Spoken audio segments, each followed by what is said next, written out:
So yeah, you guys did a pretty good job, especially in the first half on Saturday at pass rushing. I know you had a sack. Just what did you notice? What was anything different that you guys did on Saturday to kind of get to the quarterback more often? We kind of game planned them. We had a few adjustments going into the second half. Um, just our coach G had a few plays in mind, and we kind of executed well. Props to them for picking up really well, and yeah, we just had to pressure from different sides, and that's what kind of what we had in plan going forward with that game.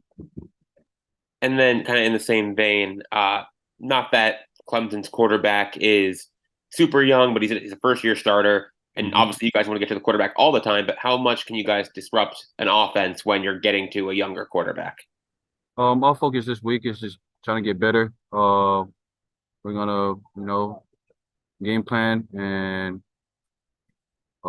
adjust with what we see on the field. And this quarterback is a really good quarterback. He can use his feet, so we got a game plan around that. He can throw too. He got some weapons outside, like wide receivers and tight ends, and we got a good running back that could, make plays. So it's all a matter of preparation that we're going into this game and knowing what their strength is and trying to adjust.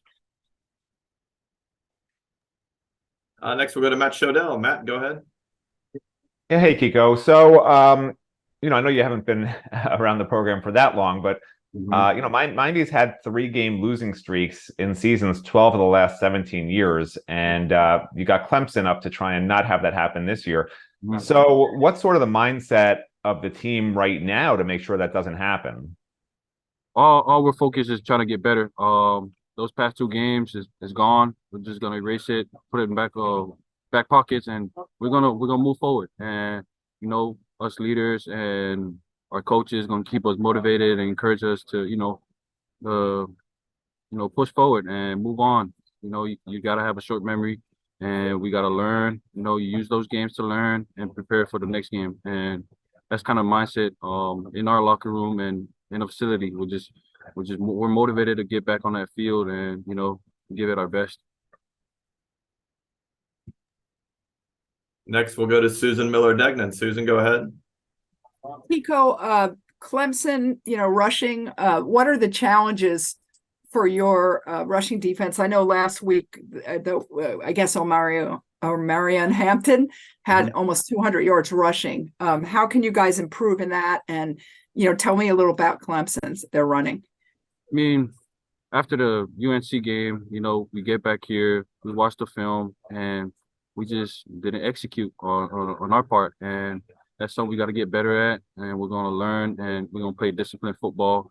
And, same as Clemson, we're going to treat it as we're going to this team got a really good running game going on, and they thrive off of their running game, and we're just going to, adjust and see where we could do better and fit our gaps. So yeah.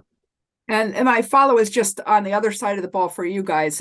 Elijah Arroyo is back, and he hasn't played a lot in the last year, but obviously, what can he bring to this team, and how is he to cover for defense?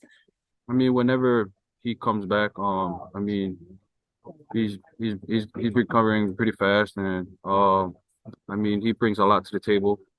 He's a big physical guy. He could run route and could block. So he could be the really, really big factor in our offense. So yeah. Thank you. Yep, thank you. Next, we'll go to Marcus Benjamin. Marcus, go ahead. Hey, Kiko, just wanted to ask about causing turnovers. That's something that didn't happen in the last game, and I guess, can be improved Yeah. as far as causing turnovers. And defensive coordinator Lance Guidry said that he wished that you would have slapped the ball out on your sack. So Yeah. has there been an emphasis on getting turnovers this week? Oh yeah, for sure. After watching that film, we had a couple opportunities where we could, make something happen, and we just didn't do it. And I guess for this week, we're emphasizing, getting to the ball, do your job, and And if you get the opportunity and the opportunity presents, you know, you got to take advantage of it. And so, yeah, we're just moving forward, correcting our mistakes from last week, and yeah, make sure that it don't happen again. And we'll wrap up by going back to Adam. Adam, go ahead.